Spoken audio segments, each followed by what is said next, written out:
Hello, I'm Lisa Shoemate, and welcome to Career Frontier. This week, we're partnering with experts and business leaders across various industries to help you discover new paths for success in your career and work life. Today, we'll cover how to take your product to market.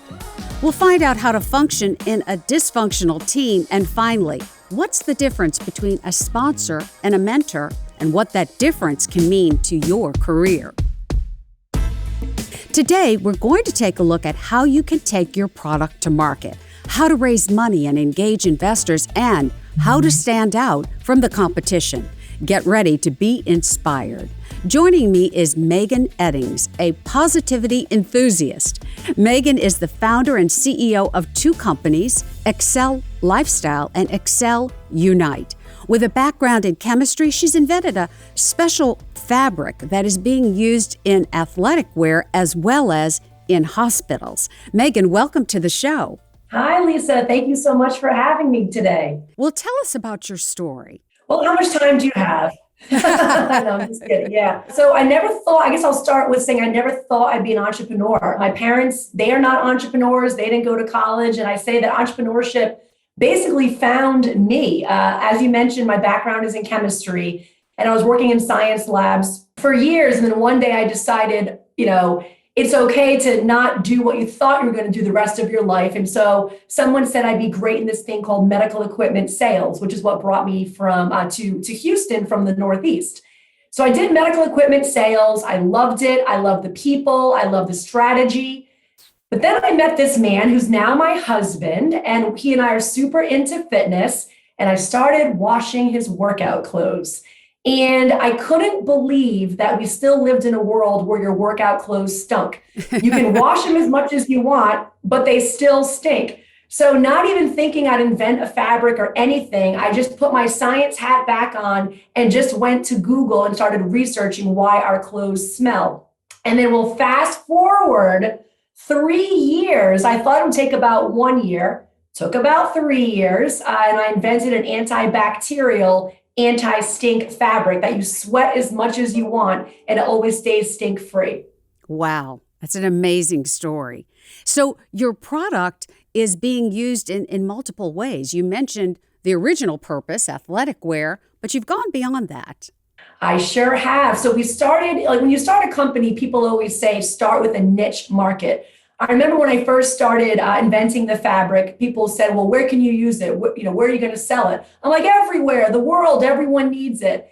And then I was told that's too broad. You want to get people's attention by focusing on a niche. So the niche that I know really well is fitness. So I started and launched Excel in 2019. And then with the pandemic last year, we had all this fabric sitting here in the United States because everything is made ethically and sustainably for my company. So we actually pivoted because who's going to buy a $72 t-shirt during a pandemic? So we pivoted to face masks. And so hospitals, universities, government agencies started buying our face masks, and we're now on the government contract. And we sold about 700,000 face masks in 2020. Wow. That's an amazing story, especially during the pandemic. I can imagine that, one of the big challenges when you get big success like that is having the capital to fulfill the orders. Tell me about the story of the role fundraising plays in all this when, maybe that's not your background. Yeah, the answer is yes. The whole thing's been challenging. I had cash saved up. Medical equipment sales, I was raised in a family where you save your pennies for a rainy day. So I definitely had cash saved up. And so when I quit my corporate job, I thought, everyone says, save at least 30% more of what you think you'll need. I say you got to save at least 3 times the amount because that money went pretty quickly in the beginning. So then I started joining business competitions where you could win anywhere between $10,000 or $20,000. So I made about $80,000 in business competitions, just going up there and pitching my business. And then I'm a firm believer in a Kickstarter, Indiegogo, I Fund Women campaign to kickstart to get the word out there, and people basically support you. They buy your product at a lower price before you even launch. So it's a great way to raise money or get money to actually start making your product. And then I would say one of the biggest things is the old fashioned, just tell everybody you know.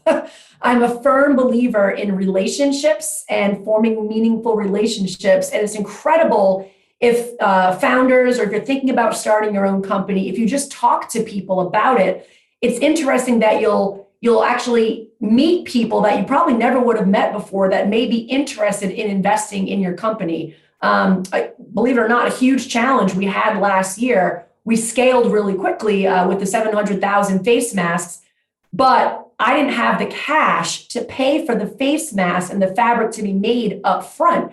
Because when people would buy the mask, they would pay me, let's say 30, 60, 90 days afterwards. I literally didn't have the cash to fulfill some of these orders. So I went kind of scrappy and I went into my 401k. And I've actually not shared that story with anyone before. But when you're an entrepreneur, you've got to get scrappy in figuring out ways to get cash. Quite frankly, bank loans, I'm not bankable, I guess you could say, because I don't own a building. I don't own any collateral. So banks want to see that. So believe it or not, I can't even get a bank loan, even though we've done really successfully in terms of revenue and profit. Maybe that's also a positive. If you don't have that overhead of real estate that you own, it's one less bill in a way. Exactly. And especially, and great point, Lisa, because even during the pandemic, one thing we've learned is no one was prepared for that. So if you have all this overhead, yes, you're accounting for it each month when you pay your bills. But what if something, as we just learned, catastrophic happens and you don't have that income to pay for that monthly note? So I'm actually the only major overhead we have even to date is I did get an office last year and my team expanded it and I pay them. And so that's what I was going to ask you. This is your mattress money, right? It didn't come from investors big time or anything like that. So you must have to make hiring decisions very carefully. What key attributes say, yes, you can be part of this thing that is so personal, my blood, sweat, and tears that I am building? I've heard someone, and a lot of entrepreneurs have heard this in talks or read it or listen, heard it in podcasts. And they say a lot, hire slow, fire fast. And I never really understood it until I started hiring people. And it's funny, like the old school way of thinking, in my opinion, is you look at someone's one-page resume, they check off the boxes, you meet them for an interview, maybe 2, maybe 3, maybe 4. You ask a bunch of questions as it relates to the specific role you're hiring for, and then you hire them or you don't hire them. I take a different approach that has actually worked wonders for me. And it goes back to relationships and what you mentioned in the beginning about being a positivity enthusiast. No matter what you do in your life, whether you're an entrepreneur, you're a stay-at-home mom, you're in corporate America, we all deal with struggles and challenging things are thrown our way all the time. So it's all about having that positive mindset. So there's 3 key attributes besides the resume. Of course, I'm going to hire a marketing person. I hope they have a marketing background. But the 3 key attributes is that you have to be inherently a positive person. Are you going to be positive 24 hours a day? Are there days you maybe want to slash tires? Yes, there are, but you're not going to do it. So you have to be very positive. You have to believe that you can change the world, that a startup that started with one person can change the world one person at a time, has nothing to do with the product.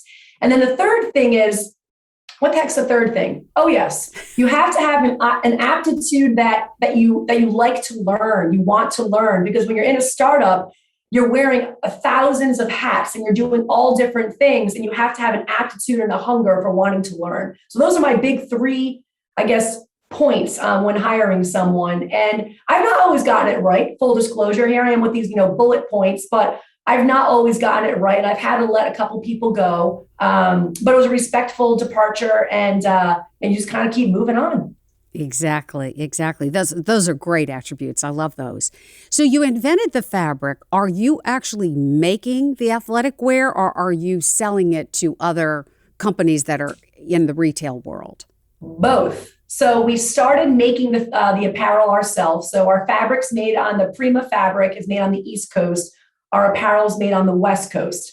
And my plan was always to take that fabric, which is a revolutionary fabric, and sell it to other companies, license it to other companies to have them start making apparel. So we just started, when I say just started doing that, now that the pandemic hopefully is kind of a thing of getting towards the past. People are now opening up and kind of making more apparel. So there's actually a few companies, believe it or not, last week and this week that I've met with and I've talked to that are very large companies that are interested in our fabric for not just apparel, which has been very interesting. Apparel is one thing, but even eyeglasses. So we all wear eyeglasses, or some, maybe not all of us. I normally do, but they didn't match the outfit today. So whenever you buy eyeglasses, you have those little cloths they give you to clean the glasses. But so many times that cloth actually smears around whatever's already on the glasses. And just because of feedback, people were telling me they were wearing the Excel Lifestyle shirts, cleaning their glasses using the fabric. I'm like, Meg, you got to turn this into glasses cleaners. So we're talking to a large manufacturer of glasses to potentially use our fabric and include the cleaner within each glasses purchase. Did you also say you're going in the healthcare space? We are definitely in the healthcare space. So the pandemic it was such a blessing to be able to provide face masks to the frontline workers when they needed it. But then what happened was, I love to create things and I always want to help. And so a hospital that I'd actually never met before in the Arlington, Dallas area heard that I was making face masks, and they called and they said, we need face masks. What we really need is a reusable isolation gown. And when they asked me that question, it wasn't a video call. I had my, 1995 headset in, and I immediately Googled what's an isolation gown. And so we're going to fast forward. I ended up designing with their infectious disease infection control team a new type of isolation gowns that's safer for the wearer, as well as less money for hospitals. And it's also a sustainable option because you're not throwing it away. Because in hospitals right now, isolation gowns are single-use plastic. It's just like a straw. And for me, it's fascinating that we all know about single-use plastic straws destroying the world, the ocean, et cetera. But we're not really discussing it in the healthcare market. In healthcare, they're literally using a gown that covers your whole body, made 100% out of plastic, and they're only using it one time with one patient and then throwing it away. This particular hospital was using 10,000 disposable gowns per day. And so our reusable gown can be used up to 150 times. And then we're actually going to buy that gown back from the hospital, break down the fibers, and make new gowns from it. So it's a full net zero gown. I could see where your chemistry background is coming into play here. I could definitely see that. I think it's many things when you talk about starting a business. And one of them is you must have had a lot of people say, nice idea, I'll get back to you. So something about the persistence, obviously you're very positive. And I want to hear about what you do with all of the steps, where your doors aren't opening like you thought. So the doors have never opened on this journey like I thought. I've got a lot of positive feedback. And, as I mentioned earlier, it took me 3 years to design the fabric and invent the fabric. So during those 3 years, I was shouting from the rooftops on social media and conversations what I'm doing. And everybody was excited and they're throwing their credit card at me. And so I thought when we officially launched in August 2019 that we would sell out in the first week or so. That did not happen. People, you know what? I don't know what happened. But even quite frankly, there are some things I just don't know what happened. And, we started doing well or better with the face mask. And so I get every single day, there are people that I reach out to that are just, I would love for them to respond. I mean, just please respond. And I would say half of them probably respond. And then the other half that respond that I would love to collaborate with or work with or partner with.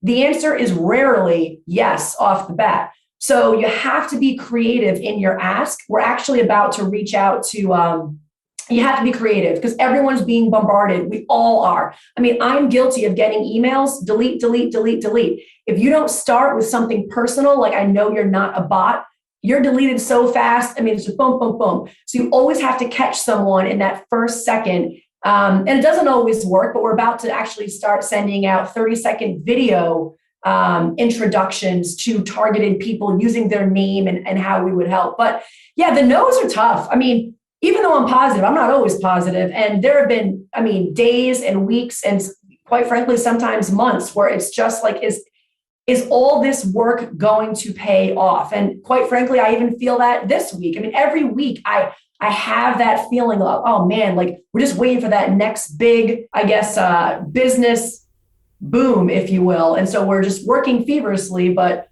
you just got to keep going. Yeah. Yeah. So what is the exit strategy, or have you defined it yet? What is the success? Is it paycheck? Is it the sale to another company for you to start a new business? I don't know. I don't know. And also, when you're an entrepreneur, everyone says, well, this is true. If you're asking for money and you're raising money, you have to have an exit strategy because the investors are going to make that cash once you sell your company. To date, I'm 100% self-funded, but I'm actually about to get my first investor out of DC, and he's wonderful. Now, he's had his company for 20 years. So as far as he sold it to a private equity company in 2019. So he's not pushing me on the exit strategy. You know what? I keep going back to the pandemic because it's so much that you can plan a year out, 2 years out, 3 years out, 10 years out. But there are going to be things that happen in your personal life, in the world, in your business life that's going to completely shift that trajectory. I do know I love to create. I love to create things that help people. And will I sell my companies? One, two, probably I will someday. And then I'll just create something else and create a new company. Or write a book about how you did it. That's another thing. Exactly. Exactly. Well, Megan, one more thing before I go. If you had to give advice to someone who has an idea, they just really want to get to the shelf, but they're feeling like they don't know where to start, what would you tell them? So when I first decided that I might become an entrepreneur, I didn't have anyone in my family to turn to, or really I didn't have any friends to turn to. So I just started reading all these business books about starting up, a company. And every single, to the day, 5 years later, I'm still blown away. Every single book had usually an entire chapter around the word fear. And so that is in anything in life, that is our biggest barrier to take that next step. So when I realized that everybody has fear, no matter if you make $5,000 a year or $5 billion a year, I didn't feel alone in whatever that next step was. And the beginning of starting a company, I was very overwhelmed because I didn't know really what to do next. But it's funny, there's so many resources, not funny, haha, but like interesting. There are a million resources out there now. Just Google in how to start a company and don't get overwhelmed by these huge things. Just always take one small step every day. And eventually those small steps turn into a large step. And my other piece of advice is we're all on social media, whether you like to be or not, and reach out to people that are entrepreneurs, whether you've met them before or not, and ask them from a very humble, kind place for help. Not help starting your company, but have a targeted question for someone. You'll be surprised how often complete strangers respond. And it's been beautiful. Megan Eddings, thank you so much for being with us today. Your story is very inspiring, and good luck. Thank you so much, Lisa. Have a great day. You bet. That was Megan Eddings, founder and CEO of Excel Lifestyle. Coming back, we'll be talking about how to function in a dysfunctional team. I'm Lisa Shoemate, and you're listening to Career Frontier. Joining us now is Kim Moore. Kim is an ICF credentialed professional coach that works with leaders at nonprofits and companies in the technology, energy, wind, water, and agriculture fields. And when not working, she likes the outdoors, goes hiking, and helps with refugee resettlement, which means that she has had a lot of experience working with teams personally and professionally. So we've asked her to cover this topic of what happens when teamwork isn't the dream work. So welcome to the show, Kim. Thanks, Lisa. Glad to be here. Excellent.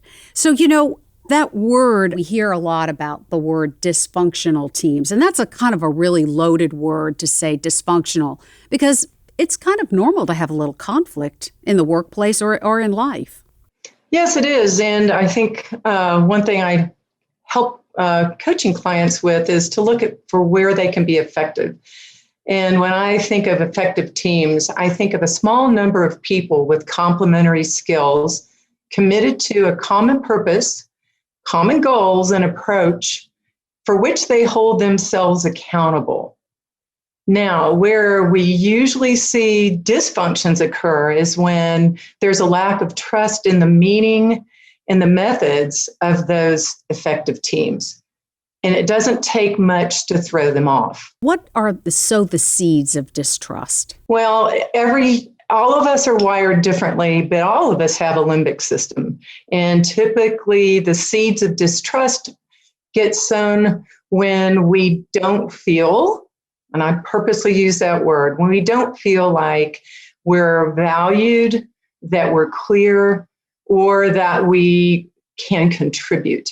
And in a resource-constrained environment, which all of us are in, wasting our time, wasting our opportunity, and potentially putting our careers at risk is often the meaning we attribute to any one of those triggers that we have, which is, this is a waste of my time. The because that we add on to it that gives us then the potential of becoming dysfunctional ourselves. And that's where, in coaching clients, that's where most of my work is, which is to understand that your limbic system and you have patterns that respond to what happens when you're feeling undervalued, unclear, or potentially like the contribution and results you came to do aren't agreed on. And I have to say, a lot of them are looking, I call it the lazy seeds. They're looking for the leader to do all the work. And in reality, this definition I just gave, which is that effective teams hold themselves mutually accountable. So it does not all fall on the leader. So there are several things that we can do as individuals when we're not the leader. And I think that many of us are leaders, but most of us participate in teams.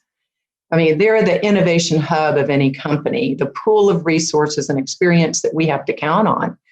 So the three things that I usually suggest that clients explore is take an inventory of what is your contribution to the team. Not what do you want to contribute, but take an inventory. And when we take an inventory, one of the things that I find that we do, which Thomas Keating actually wrote about, was take a look at what's annoying you the most. And usually it's something that we're unaware of or unwilling to let go of ourselves. Not always, but often. And then we have to ask ourselves, am I committed to looking at this or letting go of it? And then I move to the 3 R's, which are recognize what I'm doing and what would be a better way to step in with a growth mindset, not a fixed mindset. Number 2, I say rewire then. Rewire and reframe relationships and rekindle the common purpose. And that may need to be one-on-one with members of the team or their bosses. Takes a lot of courage. Number 3 would be to rekindle and reinvest in oneself, because change takes time. No team becomes a bit dysfunctional or fully dysfunctional in an instant. It takes time, and it takes time to work back out of that.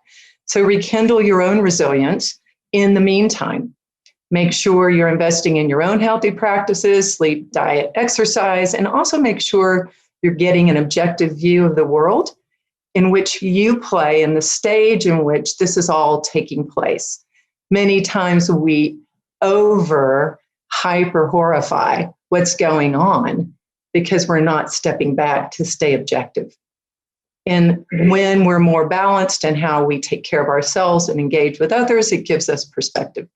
So the 3 R's are my standby to see if clients will walk through them with me. Excellent. I wanted to go back to a point you made that can be a great self-awareness about really seeing what you can learn from what is annoying you. And you say, again, that is often a clue as to what you might be doing wrong, so to speak, or might be your unintentional dysfunctional contribution to the team. Can you give me an example? I can. I would say, remember that the things and the items and the behaviors that usually annoy us It's the meaning we attach to that. So we are creatures of meaning. And an example would be when I'm going to say meetings don't seem to go anywhere, and they don't seem to have decisions or forward motion. That to me would be easily something that someone could feel a waste of my time. Don't waste my time. Now, when I step around the circle of that with a client, what often is happening is they do not see the value of what's happening in relation to what it is they feel that their success is weighted on, their own productivity. Nothing wrong with that, but they are there to serve the group or the team, not their own. And sometimes there is an opportunity to say, is there a larger purpose here? And simply put, Lisa, it's what if it's not about you? That is a big awakening. You also say that this dysfunction idea is also in other relationships in our life. And once again, how do you differentiate between dysfunction and just plain old conflict? In healthy relationships and those that exist within effective teams, the absence of conflict or false harmony is a clear sign that there isn't trust. So I would say it often doesn't really matter. It's without full trust that we can be fully disclosing in a respectful way to each other. And solutions focused. If people feel they can't do that, whether it's outside or inside a team, there will begin to be what I would call a mutual meltdown. People are hiding, they're avoiding, they're distancing, and then we get the inattention to details and results, and accountability goes out the window. So with clear agreement to what it means in a personal relationship or work, we have a shared agreement as to what it means to move forward together and what that will require of both of us. And then a way to go back to that and even disagree freely. Exactly. So when you talk about the kind of characteristics of a team and the 3 R's, and you say so that it doesn't all fall on the leader, does there need to be a clear understanding up front about what the leader's role is, as well as the individual team members? And what guidance would you give someone who is leading a team to make sure that there isn't an over-reliance and others have the opportunity to grow, try things, make mistakes, and learn? Good question, and thank you for that. The leader does have a bit of a different role in setting the stage for what the mutual agreement is for when we see each other getting stuck or not performing, that it is not their role to call it out, but the mutual agreement of the team and team agreement to that, or any other thing that the group has. And I'm going to call it a group because they're not a team until they reach this agreement and the first time it's been tested. So my advice to a leader is to make sure you set the stage for people to put what their purpose for being there is, what their contribution they see in the desired results, and let the group look at that together and assemble and create the meaning they want, and then how they will hold each other accountable. But to make sure that it is not the leader to do more than what the leader is to do, like a team member, which is, I notice we're getting off track. So is it possible in today's enterprising world where we're seeking innovation, we're seeking transition, we are trying to bounce back from a global pandemic, are there roles that are kind of solo contributors, or is teamwork something everyone really needs to build the muscle for? Somehow I feel like you're leading the witness here, Lisa. Don't mean to lead the witness. I love the question. I don't see that any individual necessarily is not in relationship with others in a formal or informal influence way. So I believe that all of us have a responsibility to be effective in bringing the skill sets that an effective team would have. I think that more and more we will see informal teams, and we already are seeing informal teams coalescing and being able to morph depending on what the project is and what the outcomes desired are. As people advance in their career, a lot of them have advanced based on their skills. They've gotten really good at something, so they get a promotion to manage people. And the more that happens, the more it feels like that team aspect, you behind the people that you are leading, comes into play. And yet we know that is a very difficult transition to make when you are used to being the superstar to then be more invested in the group's success. I'm sure that comes up in your coaching. What are some of the things you help clients uncover to be able to build that leadership capability?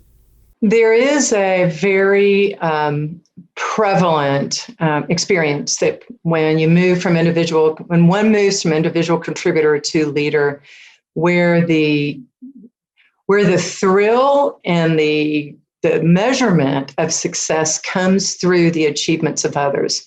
And a phrase I like to offer to clients is, are people better because you were with them?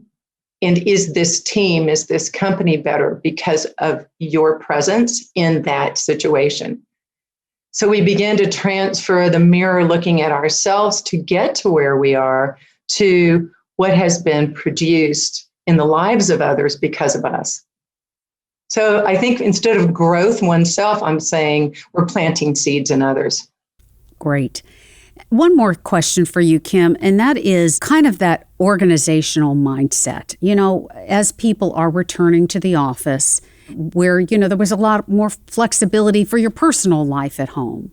And now you're back in the office and there's a mind shift change that has to occur. How can you help people make that transition to be able to feel excited about being back in the office? Wow. Well, I'm going to go back to the Keating quote and say whatever it is that we're avoiding or annoys us is often that which can be an energy suck for us.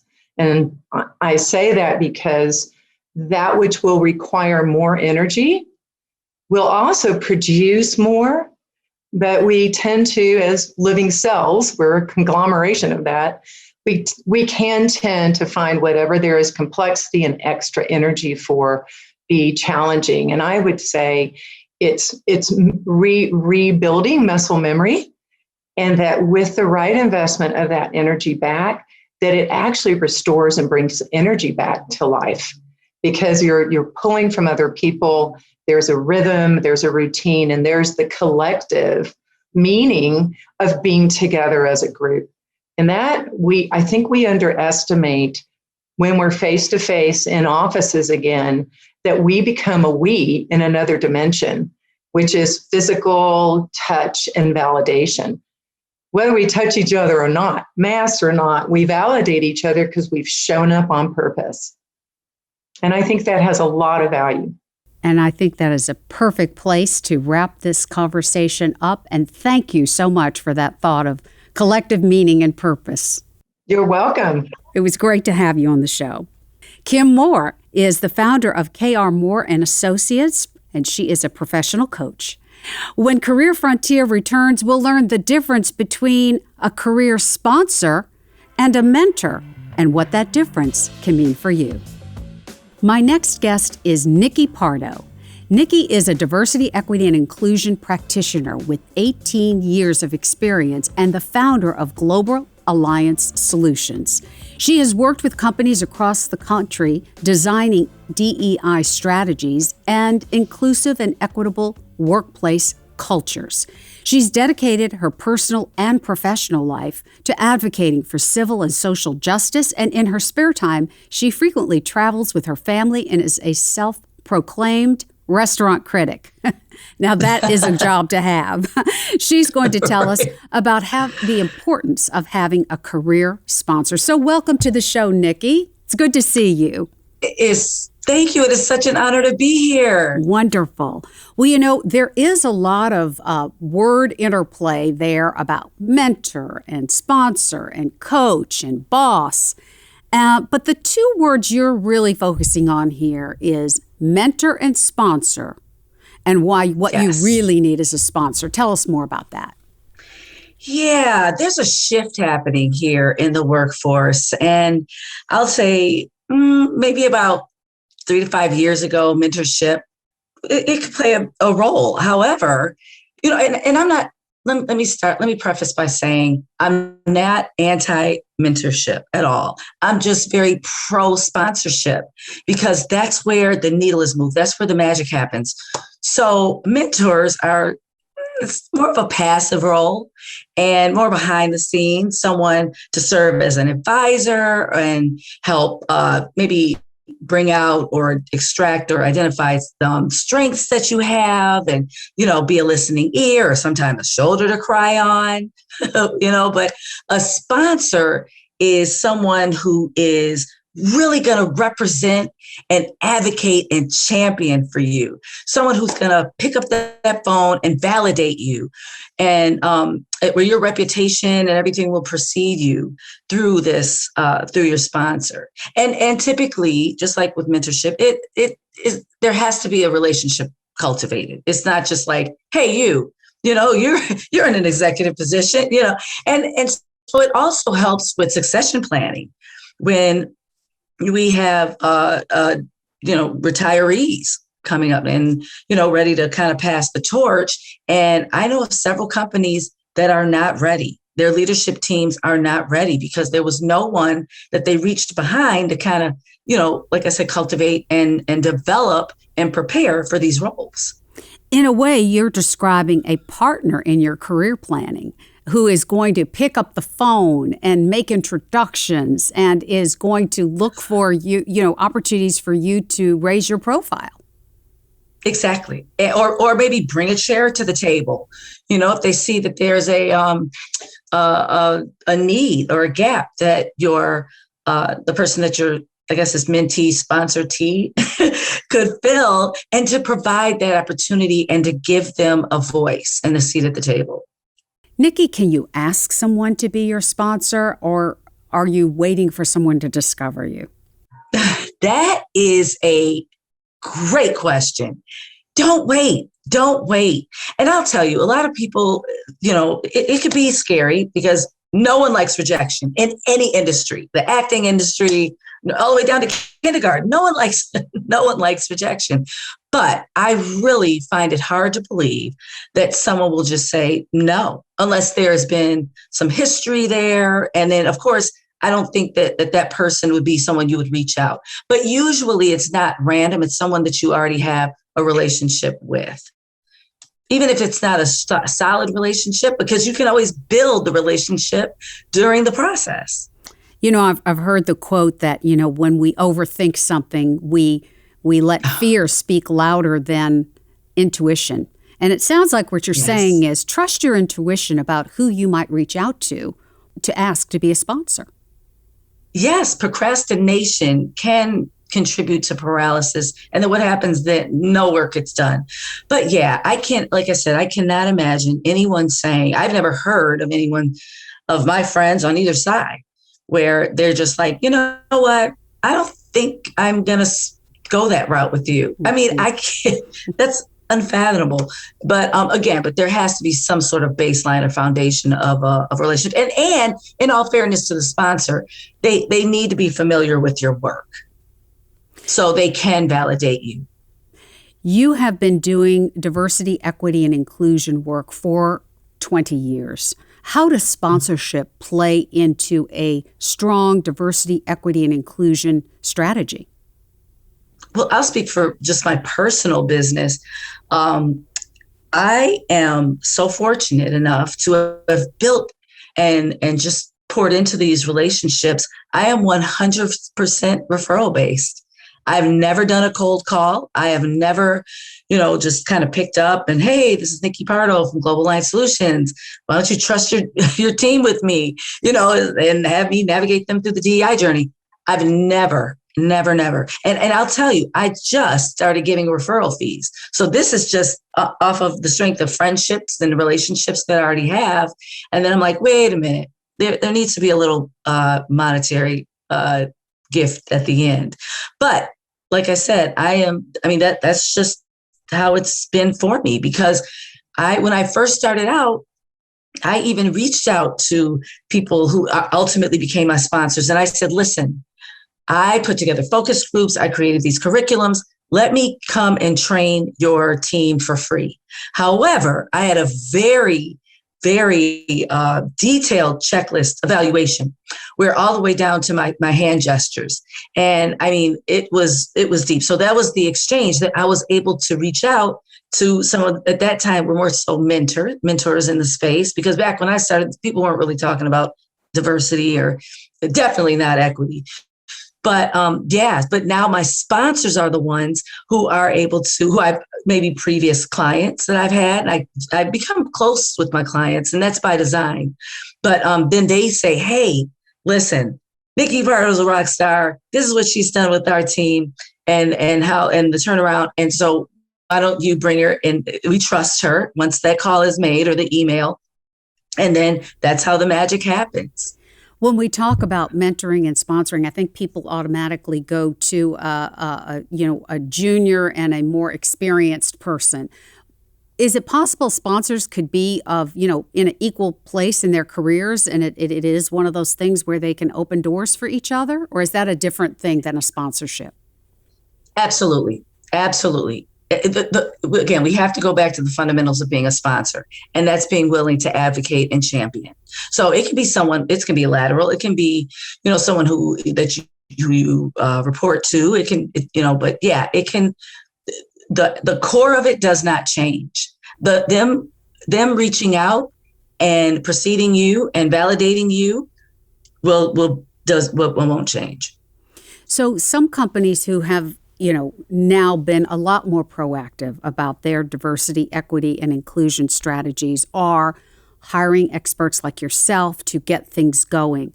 What can you tell them to expect, or how can you tell them, they're going about it in a way that will get them to some good results?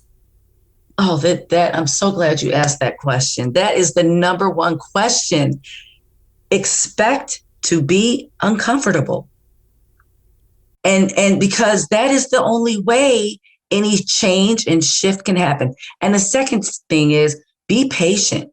I read an article not too long ago saying, and for an actual culture change, it could take a couple of decades for a real 180 kind of culture change.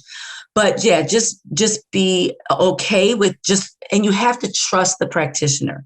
That is the thing. You have to be able, because you are trusting this person to take deep dives into your company, into the core of your company with your employees whom you're obligated to protect.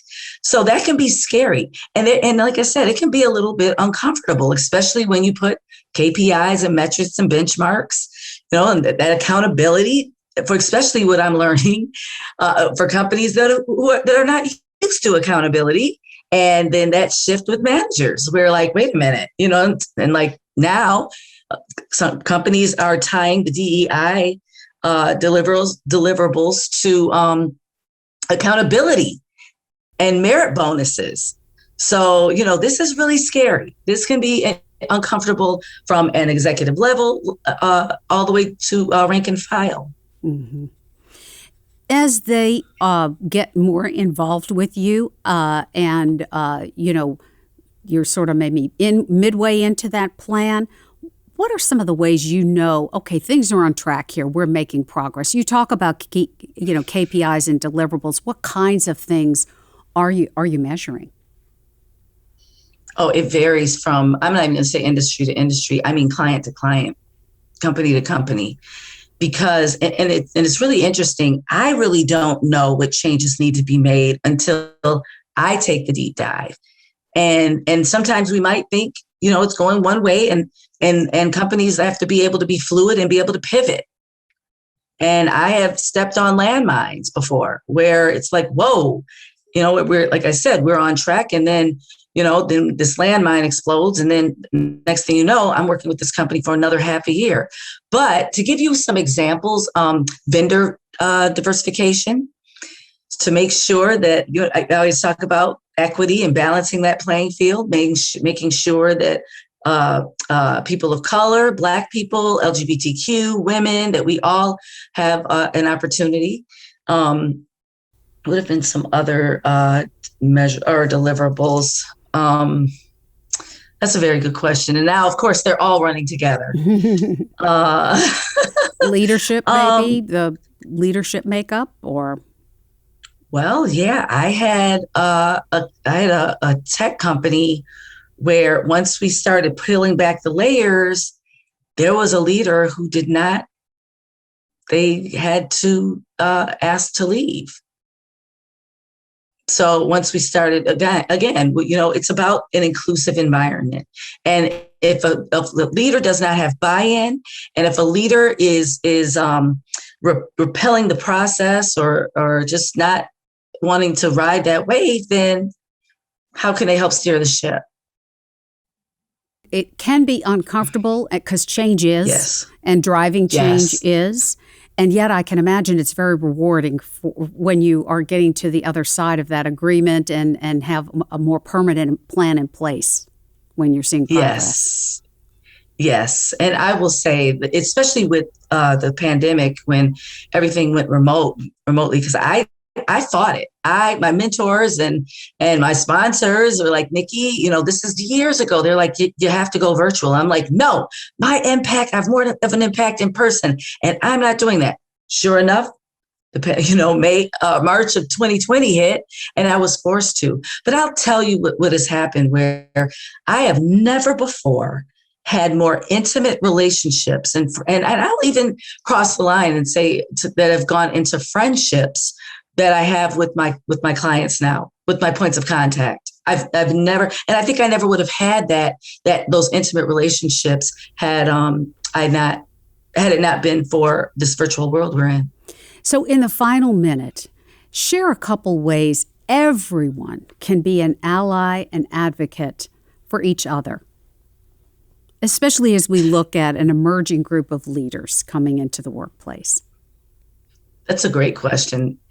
Well, you have to be willing to be a part of the process, and not everyone is. And those people, they will weed themselves out. And so once you acknowledge the fact that everyone, especially with the senior executive leadership teams, that everyone is involved and excited and ready to roll their sleeves up and ready to be uncomfortable and ready to see that change, everything else falls into place, because it starts at the top. It could be a ripple effect, trickle, but whatever you want to call it, it starts at the top. And I'll say this one last thing. Employee support staff can tell if leaders if they have buy-in in the process. And then the polar opposite, they can tell if they don't. And that's typically when the DEI strategic plans fall flat.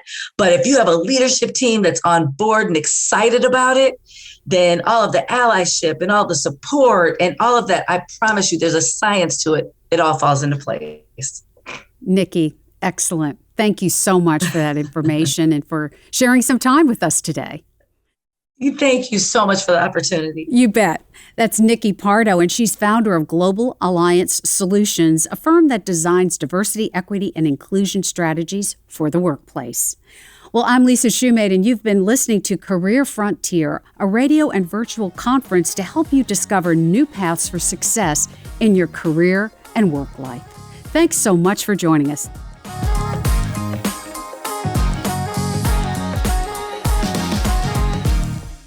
Hi, Lisa here. Thanks for joining us for Career Frontier. For more clips, content, and full-length episodes, visit careerfrontier.org.